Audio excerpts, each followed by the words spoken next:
All right, ladies and gentlemen, welcome to the Entertainment Buddha Tubecast here. Be sure to check us out online at www.entertainmentbuddha.com, where we make you a better geek one post at a time. And joining me tonight is our very own Ray Pareca. How you doing, Ray? I'm doing well, man. How are you? Doing good. Good. We just wrapped up the second season of True Detective. We're both fans of the show. What'd you think of the second season? I dug it really hard, actually. Yeah. Yeah. And a lot of people that I know that have watched the show or have been kind of ambivalent or negative to it, but I actually liked it more than the first season.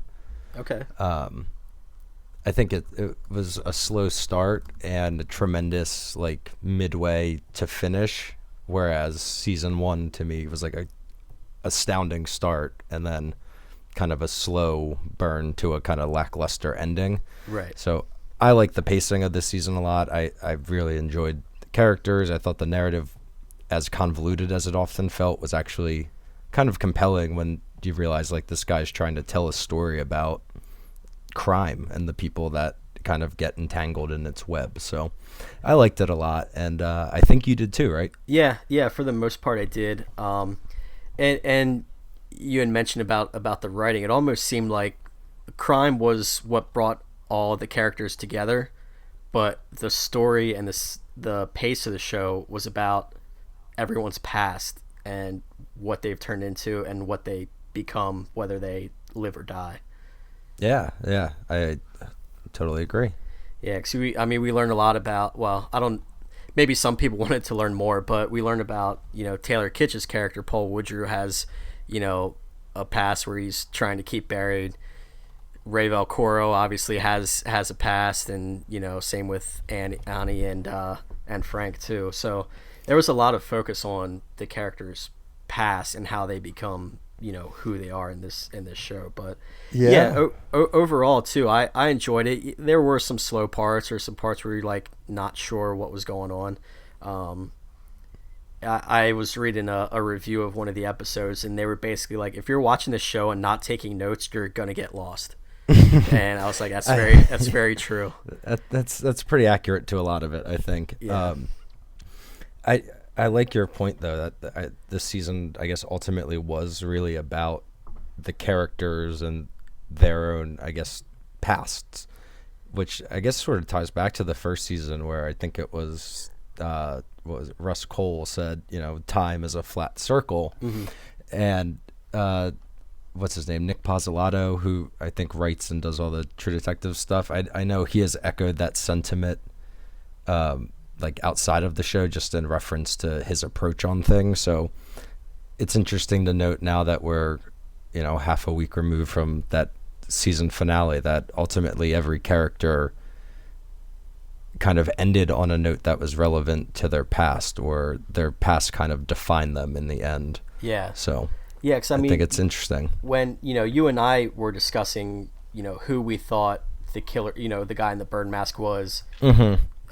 And obviously it was an important character from the past, from that the robbery during the LA riots, with the orphan kids. They grew up, they ended up kind of getting their revenge, but it wasn't a major focus or a major point they harped on a lot throughout the series. Yeah, it felt like one of those things that was really important to the show, maybe the first 2 or 3 episodes almost. Mm-hmm. Or maybe 4 and 5, I don't even remember. But then it kind of got set on the back burner as, I guess, conspiracy and immediacy kind of threatened the detectives and Frank. So it was kind of interesting, and I thought it was well tied together. Yeah. In the end, where there was so much being thrown at you for 7 other episodes, but in the last episode it was very, I guess, really focused, and that's what stands out to me, is like they came in and kind of tied up pretty much everything. Right. And some friends and I were having, like, we have a group chat going throughout the whole season, and my one friend was like, how did the Mexicans know how to find Frank? And I was like, that's kind of true, but it, from what I understand, is the Armenians that he was getting his passport from tipped off the Mexicans. Yeah, I mean, the two guys gave each other kind of a special look, I guess, Yeah. when Frank drove away, and I Yeah, don't know, guess he didn't pay enough. I guess not. And then I thought too, like when they had Frank out in the desert, he, it looked like he was about ready to walk. They were about ready to Yeah. let him go. And then the guy wants a suit where, Frank has those diamonds pocketed somewhere in there. So he couldn't, exactly give that up because I think that was kind of all he could take with him.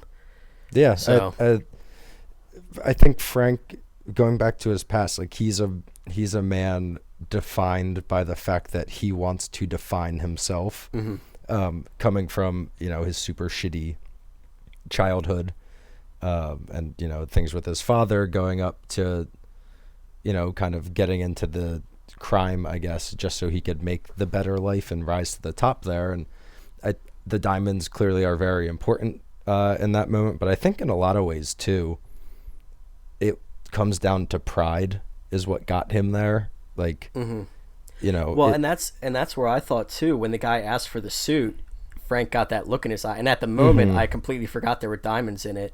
And I thought he nailed the guy in the face just because like it was a principle thing. Like this is my suit, I earned this kind of thing.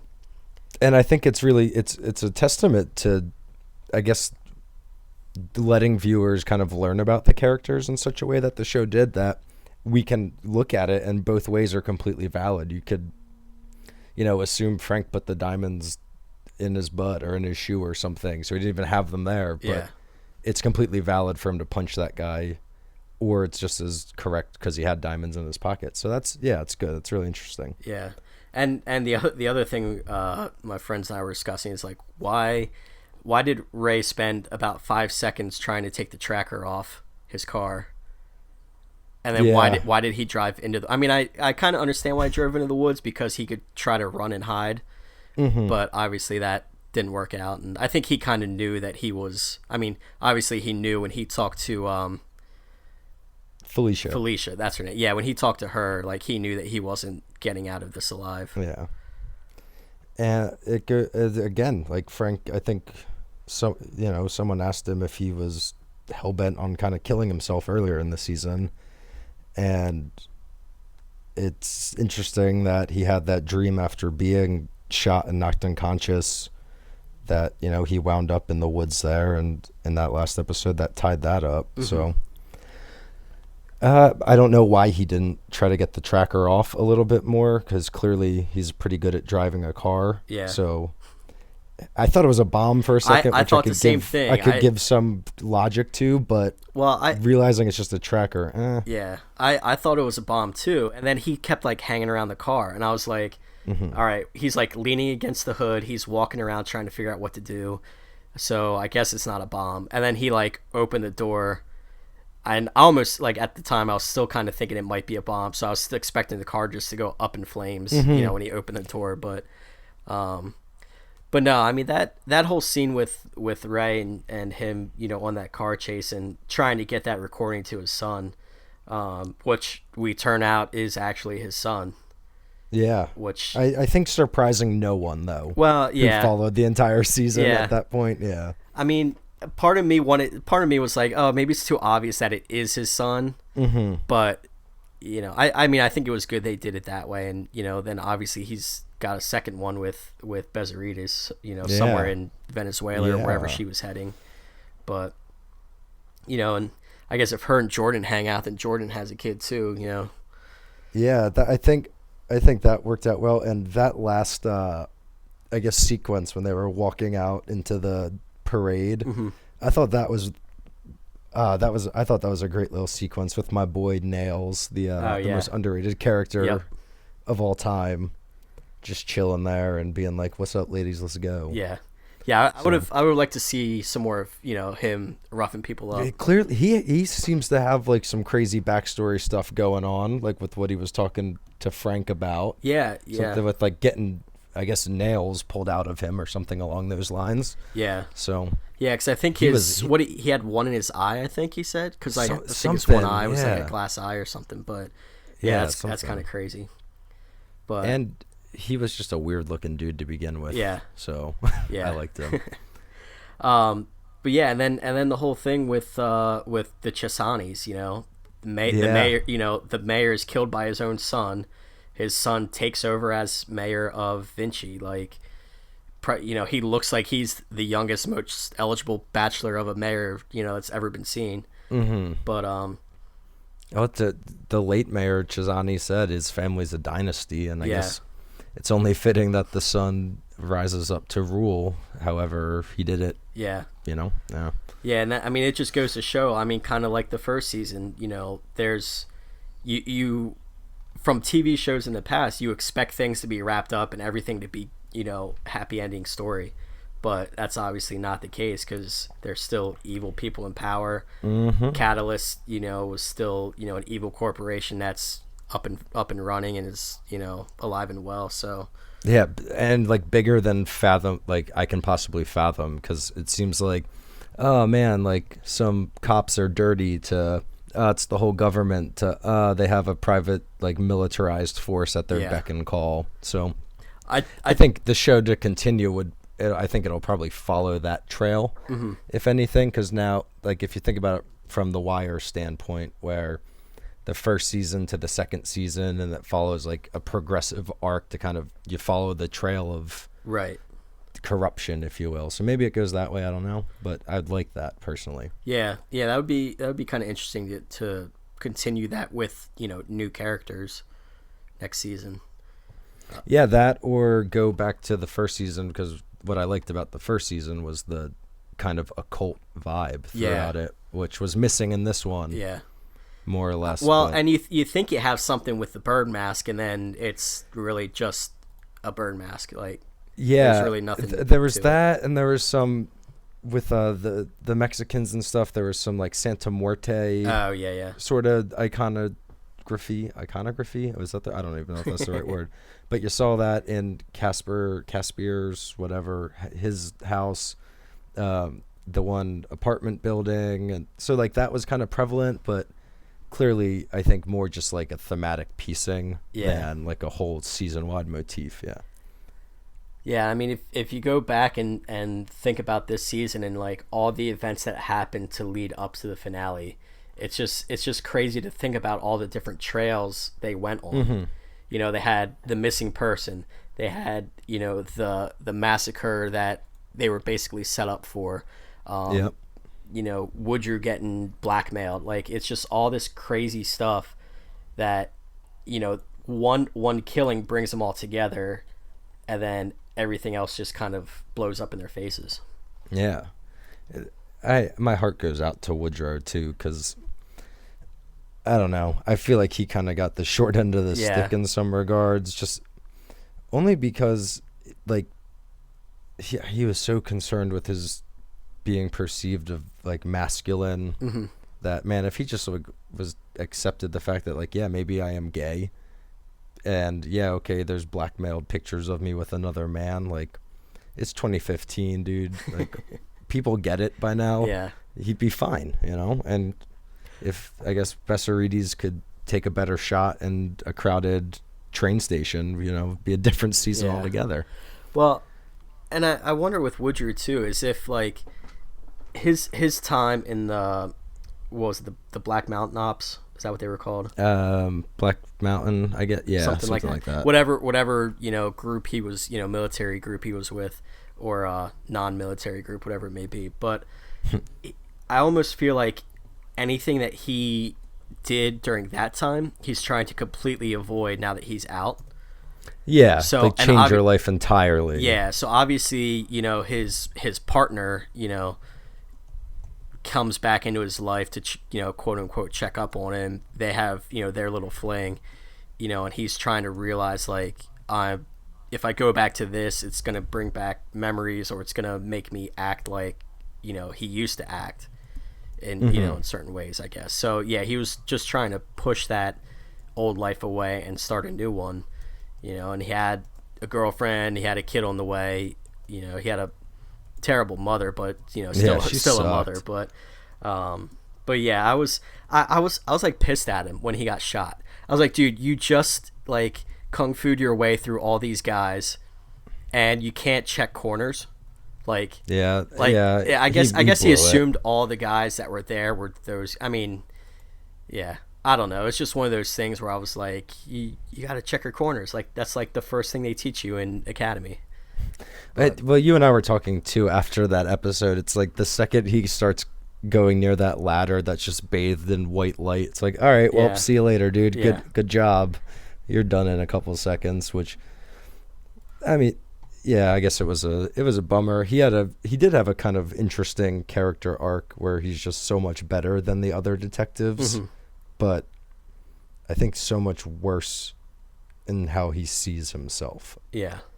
I don't know. Yeah, I loved that scene when they're taking on Leo Amarillo or whatever his name is, the one where they got set up. Woodrow was like, he was in charge, like he was in his feeling element. good about it. Yeah, like he felt so comfortable. Like you could tell, it was good acting by Taylor Kitsch too. I thought yeah, and then the afterwards where you see him just kind of surveying the damage. Yeah, juxtaposed with Ray and what's her goddamn name? Bezzarides. Yeah, you see them like the juxtaposition of them kind of being sick to their stomachs. Yeah, they're like visibly shaking and that single moment really made you like realize like, oh wow, that really defines him. Yeah. I think as a true detective. Yeah, and then he gets shot. So yeah, he blew it. Yeah. Frank though, that's the one right there. That was a great ending or death, I guess. I like that too. He had, all the hauntings of his past kind of. Oh man, that was to, good. Yeah, I thought that was done really well. And then he sees Jordan. She's like, "You gave up way back there," and I'm like, "Ah." Yeah. But then I was thinking like, whoa, was he a ghost? Because like his body is there, but he can see his body. Is that a ghost? And then it cut to just him actually dying. I was like, oh, okay. Yeah. I thought it was gonna be some cool ghost maneuvers. No, I really enjoyed that scene too, for sure. Yeah, a lot of people obviously had some problems with Vince Vaughn throughout the season. I thought he was pretty tremendous throughout, but I think anyone who doesn't give it up to that acting and his final scene is like crazy. Yeah, that was really, it was good. It was really well done. Yeah, no, I agree. And when the casting was first announced, last summer or fall, whenever it was, a lot of people were like, really, Vince Vaughn, you're gonna get him in there to do a serious show? And I was like, it's like, did you ever see Swingers? Yeah, yeah, Swingers. And he had another one too, like a little earlier on, that was like not a comedy that he did pretty well in, but I don't remember which one it was. But I mean, yeah, granted, he's known for Wedding Crashers and Old School and those kinds of movies, but that doesn't make him any less of an actor because he's found a niche in comedy. And I agree with you. I thought he did really well. I was kind of excited when they announced him. I was like, all right, I want to see what he can do in this type of role. And I thought think he did really rose well. to the occasion. Yeah, definitely. And we're both huge Colin Farrell fans, and he killed it. I mean, that was no surprise. The second they announced that, I knew he was gonna do well. Yeah, and you have your Halloween costume all ready to go for this fall. Yeah, so. Ray will be Ray Velcoro. You just gotta grow that mustache out. I'm working on it. Unless you want to go as Ray Velcoro in the train station with the cowboy hat. No, I refuse to accept that one. Although I could use a denim jacket just for the rest of my life, so maybe. There you go. I don't know. I'll buy both. I'll have both options. Yeah, there we go. just in case. It's always good to have the options. But yeah, what'd you think of what about Rachel McAdams? What'd you think of her? I thought she was great throughout the show. Her character, I felt like they wanted to do the most with her, but ended up doing the least. Yeah. Where the other characters, I think you have some substance to their past and their trauma. Hers was all kind of implied and like implicit trauma, which I don't know if that's supposed to be like a commentary on the sexes or how people deal with stuff, or maybe it was the inverse because she kept everything inside. But I think it is interesting to note that like the first season got kind of slammed for not having, quote unquote powerful female characters, and then the two survivors of all of this chaos are the two women, Jordan and Annie, together. So I think that was really good, and she was a tough little girl, or a tough big woman, I should say, because she kicked the shit out of some people that season. Yeah. I liked her knife moves at the orgy party. Yeah, and even just like carrying her child and like whatever, what do you call it, like a Bjorn, and then just like slatting a sick knife in her little Doc Martens. Yeah. That was pretty cool. Yeah, but, I'm curious to know like cool. where they're is she just going to continue to run? Is that the plan? Because she gave the evidence and the story to the news reporter. Yeah, was that the reporter from the first episode, by the way? I know they had mentioned the news report, like Ray had. They told mentioned her. him. Yeah, I remember they mentioned him before. So maybe it was, maybe it wasn't. But I don't really know. It wasn't the one that Ray beat up, right? Because no, was it? I don't remember now. I don't know. Yeah, there's a mystery. We'll never know. But yeah, I thought that was good. She kind of like left it in his hands. Like, this is what happened. This is the evidence we have available. Story like, now. Yeah. do with it what you will. Like, if it, like, I'm sure she'll keep an eye on the news. If anything comes up, she'll, she obviously did want to testify because she didn't have, the definite slam dunk case, but she did have a lot of the evidence to at least look at something. Obviously, since they didn't have the hard drive, that was kind of a big piece of it there. Yeah, but it's that hard drive turned into just kind of a big old loose end for everyone. Yeah, that and then Ray's recorder got crushed at the train station too. Yeah, that made me angry because it's like, dude, you were recording the one girl's confession on your cell phone. Use your voice recorder all you want. Do it on your phone at the same time. Yeah, like, come on. Yeah, or like have a SIM card in your voice recorder and just grab that. I don't know. That bummed me out, but yeah, and then whatever. He's obviously has trouble with his phone recorder again when he's out in the woods trying to send it to his son. That broke my heart. Yeah, man. that's a that little was rough. Such a bummer. But yeah, that salute from his son too. That I honestly, in retrospect, had Ray left after, I guess, getting that last moment with Chad, had he just like walked back to his car and got gunned down there, that would have been a fine place to end the show for me. Because at that point, I was just like emotionally drained after that. Yeah, scene. I thought he was again. I thought it was a bomb. I thought he was dying. Mm-hmm. Yeah. Right after he looks at his son, but I want to talk to you about the scene with him and Frank where they take out the Russians. How good was that? That was good, but I was also super nervous because I kind of thought they were going to end up accidentally shooting each other. Also, I'd like to point out right now, faithful listeners, that podcast co-host Nick Hershey is in Rocket League sitting at the main menu. Just want to highlight that real quick. Yeah, I'm looking. I had to take a break for this podcast. Yeah, of course. That shootout was really cool, and Frank just sitting there with that machine gun gunning dudes down. That was great. And I was worried too because there's been such tension between Frank and Ray the last couple episodes. I thought one of them was going to turn on the other and kill him. You know what I like? Yeah. Either Frank was going to kill Ray or Ray was going to kill Frank. I was kind of glad they both went their separate ways and then had their own respective deaths the way they did. Yeah. But I wouldn't have been surprised had one of them, turn the gun on the other one. Yeah, I could totally see that, and part of me thought it too. And as much as that maybe could have made sense, I think it made a lot of sense that they're both like, all right, I'm done with you for the time being. Yeah. Because I think they both knew that maybe their time was running short and just wanted to get the hell out of Dodge. Well, and I guess too, like, since, their plan was they would both go to Venezuela.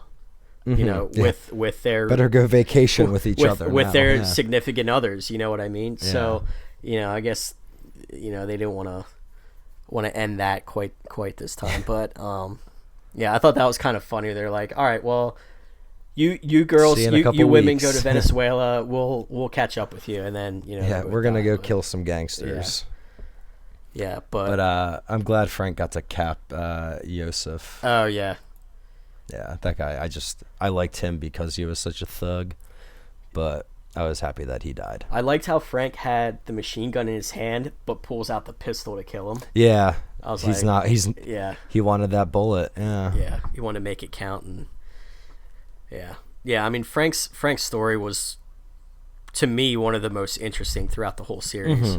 Because you think in the beginning, okay, Vince Vaughn's a bad guy, yeah, but then you find out he's a terrible gangster. yeah. Like he is terrible. Like stuff's happening behind his back. His right hand man is, Yeah, he wasn't too up with it. Yeah. You're right. Yeah, and basically Frank was doing that stuff to make money to get into this whatever the catalyst, the Parcel of land. yeah, or the whatever. land parcel Yeah. stuff, to get rich off of that, and then he gets ripped off by Casper, and his life's work gets poof goes disappears in midair. So it's just it was just interesting to see his progression from being a gangster who's like this close to being legitimate to having to go back into the clubs and do all this stuff all over again just to try and save face.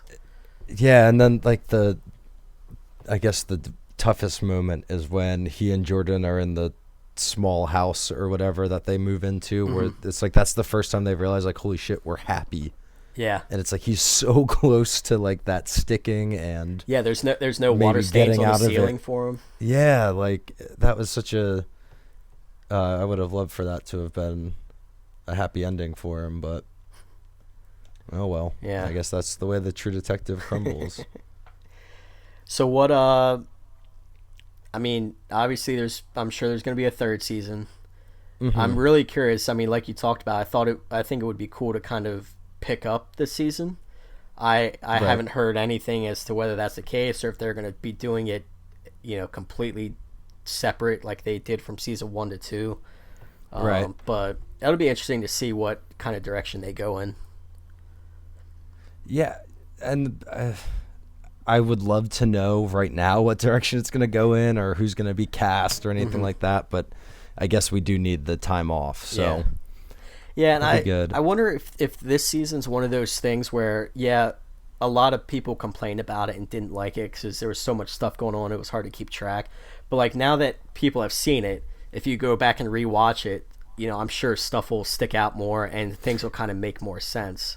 Yeah, one of the things I read towards the end of the season was someone just commented and said True Detective Season 2 will be used to test future generations of Americans for attention deficit disorder. Yeah. Because most everything is presented there for you. It just comes in a either like non-linear or like convoluted manner. But if you can kind of think through it, it was pretty much all there. Yeah. So I think in retrospect, people will say like, "Oh, I loved it." Like that's why I want to go on record and say that I really liked this season. Yeah, like I said, I liked it too. There were a couple times, and granted, I know this is just kind of the style of the show, but I hadn't watched the first season since it aired. Like I was planning to rewatch it, and I just never did. So when I started watching this season, there were so many like exaggerated, intense moments, like when people talking. Like we talk about long full shots of people looking at each other in the dark. Yeah. Yeah, or like when Annie's talking with her father, like the whatever first or second episode, he tells her something. She kind of like looks down to next to him at the ground and just stares intently. And I was like, is this just overacting or? And then I was like, oh yeah, they kind of did this in the first season. Like it's kind of like the show. Like it's part of it.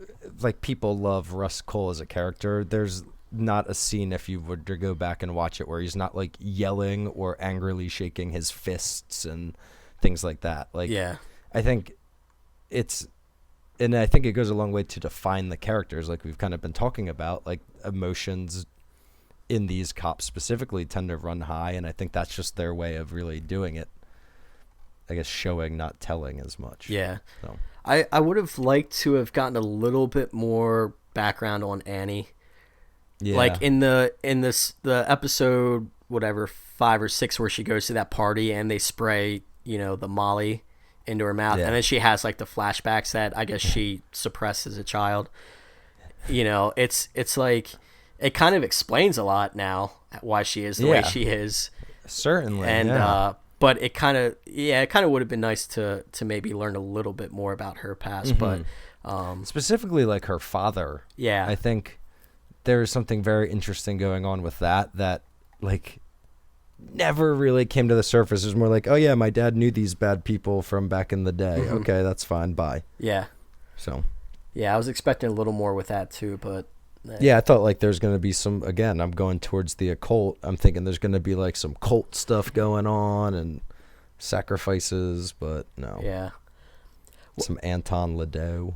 Did you happen to catch the two orphans from the LA riots who Yes. grew up and kind of planned this whole like revenge thing on Casper? I didn't realize this right away, but they're actually Casper's biological children. I think just the daughter. Just the daughter? Just the daughter. Yeah. Okay. All right, cuz I thought it was weren't they twins or no? No, they weren't twins. Okay, At least as far as I know, because it's like, what's his name? Like explicitly stated that,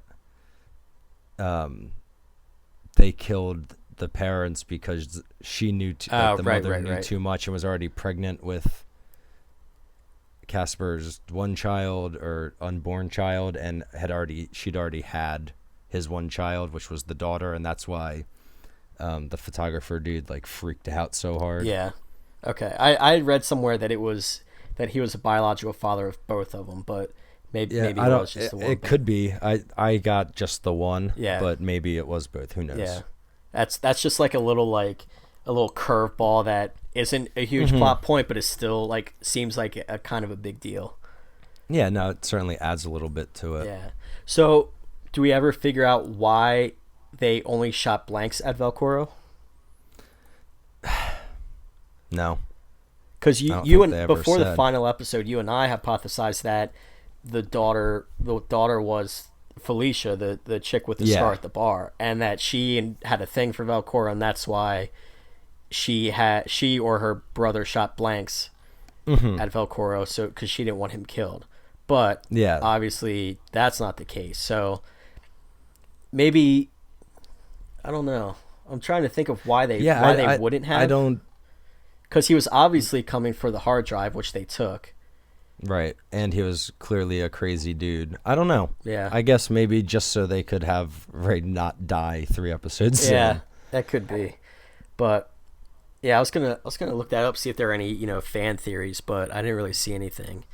But yeah, when Ray got shot in that episode, I was like, in my head, I was like, there's no way he's gonna die the second or third episode in, and I was like, well, it's HBO. I've watched The Wire. Game of Thrones does this constantly. Maybe he does only last 2 episodes, and I'm like, no. And then next week he's fine, and he just has a little Twin Peaks flashback thing going on. Yeah. Yeah. But all right, anything else you want to cover with True Detective season 2 before we wrap it up? Dude, I don't know. I'm exhausted now thinking, like, trying to remember everything that happened. Yeah. Yeah, I think. What about you?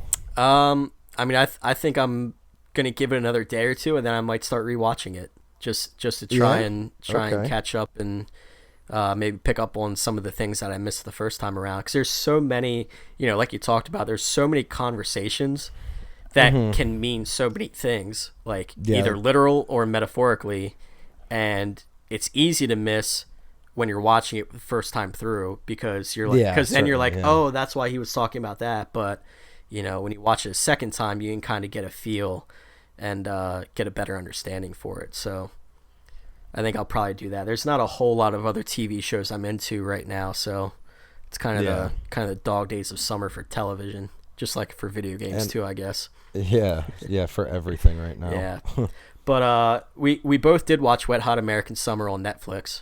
Yeah, we did. Yeah, so hard. Yeah, so going from True Detective to Wet Hot American Summer, your thoughts on the prequel / sequel, whatever you want to call it? Well, I'm not ashamed to admit that Wet Hot American Summer is in fact my favorite movie of all time. As weird as that might sound, for someone that watches like a lot of movies, That is my favorite. I don't know why, but it is. It's always been since the first time I saw it. So it was great for me, I guess, to go back to that world one more time. Yeah. And I don't know, I was pretty impressed by it. And I certainly think if you're not a Wet Hot American Summer fan, that show's not going to do anything for you. Right. But being a fan and I guess getting that brand of humor, I sat down for whatever 8 hours or 4 hours straight and just laughed my ass off like nonstop. It was I couldn't handle it. It was that enjoyable for me. Yeah, I'm in the same boat. Whenever they do a sequel or a prequel that's so far removed from the original show or movie, it's hard to it's easy to disappoint because they either try recycling these same old jokes that made the first one funny, or they try new stuff that just completely doesn't work. But Wet Hot American Summer, the movie, is a different brand of humor. It's kind of corny. It has like little words or little quips that if you don't catch, you wouldn't think it's funny. But if you catch it, you're like, whoa, that was kind of funny how they snuck that in there. And the show, I thought, was great with that. I mean, like you, I watched it and I was literally laughing to myself in my room while I watched it. Paul Rudd was like the best character for me in the show. I thought he was fantastic. And he looks exactly the same as he did 14, 15 years ago. Yeah, he hasn't aged much at all. You're right. I mean, I thought it was great. They brought in some new people. I like Jason Schwartzman. You know, you got a little bit of David Hyde Pierce just, you know, because he's vacationing there in the summer. So I thought Chris Pine as the rock star was kind of funny. Yeah, that was great. Good. Because I had just finished watching something else with Chris Pine in it like the day before. So I was all pined out after that. But yeah, I really enjoyed it. I like, you know, although a few of the characters you could tell have not aged well, but I still thought it was funny how they tried to make him out to be, you know, camp counselors at age 16 or 17. Yeah, it's great. I like the fact that there like wasn't an effort to do it so much as like, yeah, just wear this T-shirt that a kid or a younger kid would have worn at one point. Yeah, it doesn't matter if it doesn't fit right. Just wear it. Yeah. And I can't get over how well they play or how straight they can play everything on that in the movie and the show, because it's like I laugh thinking about it to myself still. So yeah, and it's impressive. I like too how at the end of the series, Mitch is talking to Janeane Garofalo, you know, as it can, and he's like, just have the best summer ever and make everyone feel like they're 15 years younger. And I was like, that's fantastic. Like that's smart writing. Yeah, that's just perfect because, you know, this is about the first day of camp. The movie's about the last day of camp. Like, so I heard rumors they want to try and do some more.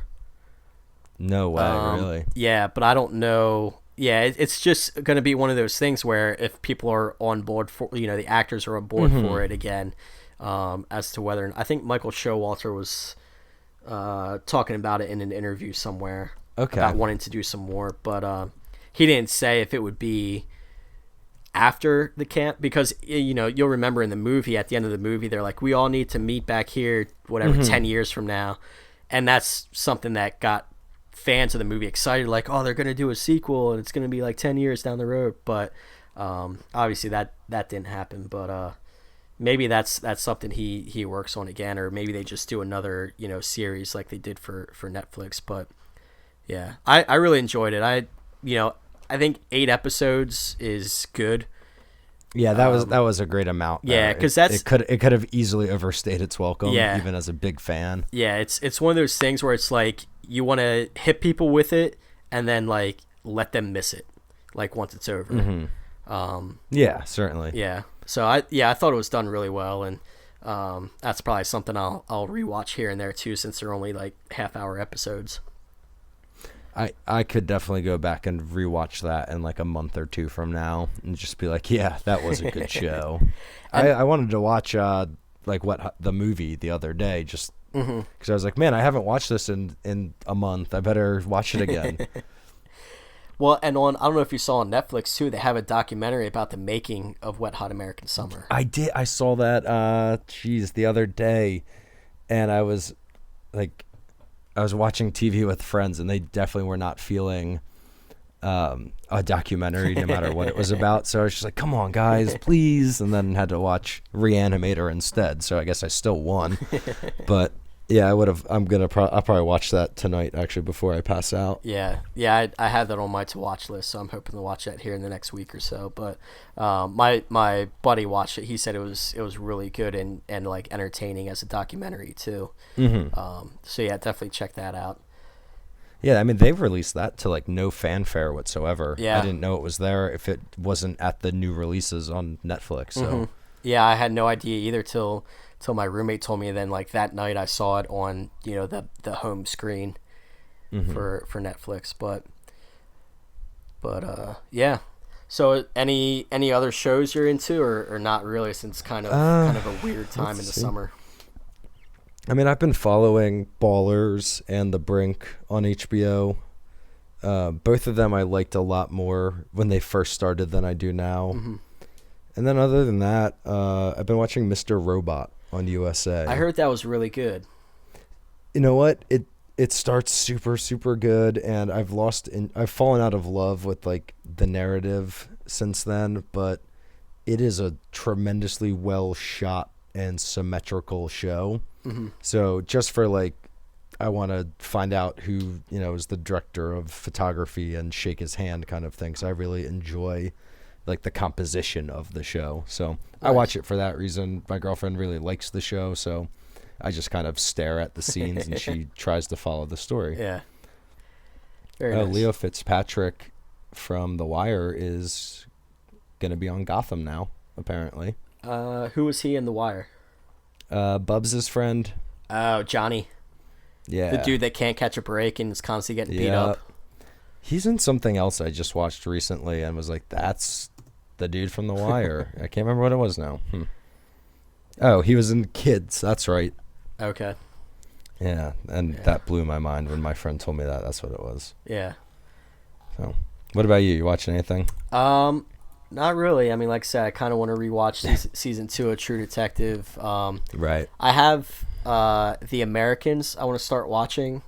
I heard that was really good, and I just haven't started it. So I think made that'll it through. make my list this time of year. Yeah, I did like the first 3 or 4 seasons of that last year, I want to say, or earlier this year maybe, and it was really good. Yeah. And it was one of those unfortunate things where just like I was watching 20 other shows at the time, so that fell by the wayside. Yeah. But yeah, I mean, from what I watched and what I've heard people say about it, it sounds like it's definitely worth keeping up with. Yeah, definitely. So I think that's kind of what's on my plate here. I've been playing a lot of Rocket League, so I haven't had time for TV shows too much. Yeah, I mean, priorities. Exactly. My PSN is down right now, so I guess I can't even play Rocket League. Ooh. Yeah. I had an update last night that took forever. Yeah, there's a new map in Rocket League. Yeah, so. they last night I played a new stadium. It was pretty interesting. How was it? It was good. They you know how on all the other stadiums you can see like the netting up the side? Mm-hmm. You can't see it on this until you're like actually going up the side. So it looks open. Yeah, it was pretty cool. It was good. I like that. But I have the update right now, so I guess I'll check it out after this. Nice. Yeah, if you have PlayStation, definitely check out Rocket League. It's worth it. This TV show podcast is now a Rocket League podcast, okay? Yeah, sponsored by Rocket League. Yeah. But yeah, I mean, as far as TV shows in the future, there's some really good ones coming back and new shows coming in this fall. FX has Kurt Sutter's Bastard Executioner, which looks really good. Yeah, that looks pretty cool, man. Yeah. I'm intrigued by that. Yeah. I watch Ink Master. Oh, regrettably. Nice. But so yeah, I see that like the little teasers for it all the time, and it looks pretty good. Yeah, I mean for fans of Sons of Anarchy, this is by Kurt Sutter, same guy that created that show, and it looks really good. So I'm pretty hyped for that. FX has done a really good job at putting out quality lineup for their TV shows. So with the exception of The Strain. I haven't watched The Strain. I haven't really heard much about it, so I guess that should say it something. starts really good, and I think on like episode 4 is when you're just like, oh God, what have they done? Which is a shame because Guillermo del Toro is amazing. Yeah, and I still watch it every week because I've already invested 13 weeks of my life, so I have to keep going, obviously. Yeah. But at this point, it's like comical. It's one of those things where it's a vampire story kind of thing, but they break all the rules they establish whenever it's convenient. So it kind of frustrates me. Yeah. Yeah. Well, yeah, there's that. And then FX also has a show, I think it's coming out this fall, called Basket Case, which is produced by Louis C.K. and stars Zach Galifianakis. Sold. Yeah. Yeah, I haven't heard a whole lot about it other than, some the news that it was going to be a show and that they had this deal and everything. So I don't know exactly what it's about, but it's a comedy. And if Louis C.K.'s, I think he's in some episodes. Okay. But I think it's mainly around Zach Galifianakis. So that sounds like it should be a pretty solid comedy. I mean, those show. are two of the funniest people out there. Yeah. So it's gotta be. Yeah. It's got to be good. So, yeah, that's just a couple of shows I'm looking forward to this fall. Nice. And then, obviously, football season will be back, so I'll be watching a lot of that, too. But, yeah. Yeah, and then tons of video games coming out as well. Yeah, September 1st is going to be a busy day. Yeah. What games coming out in the fall are you looking forward to? Well, Metal Gear Solid 5, The Phantom Pain, comes out in like 21 days, so that's going to take up my life, I guess. But the Mad Max comes out on the same day, which I'm a big Mad Max fan, I guess a purist, if you will, having not seen Fury Road yet. But so I'm starting to get into the idea of this game. It looks like it looks kind of Mad Maxy to me now. I'm still not sold, but I'll definitely buy it. And then that game Until Dawn comes out next week or 2 weeks from now, and that's like a kind of choose your own adventure campy horror movie kind of thing, which looks kind of cool. Hayden Panettiere, I think she did like the model work for one of the characters. It looks pretty creepy, and you got a bunch of teenagers going to a cabin in the woods. I'm not going to not play that game. Oh yeah, of course not. And then there's a boatload of other things that I'm sure I'll play throughout the rest of the year, but those are like the main things on my mind in the next month. Cool. And Rocket League. Well, of course, that goes without saying. That's implied. Yeah, of course. Got to get those that ranking level up so we can take on the big boys. Yeah, I got to turn pro, man. Yeah. All right. Well, I think that'll pretty much wrap up this Tubecast. Make sure to check us out online at entertainmentbuddha.com for daily posts on video games, television, movies, technology, all that good stuff. Follow us on Twitter at entertainmentbuddha, and all of our social media stuff is on the site as well, so you can check it out there. Ray, any last parting words? Rocket League time, Hirsch. All right, let's do it. We're going to sign off and go play Rocket League. Later.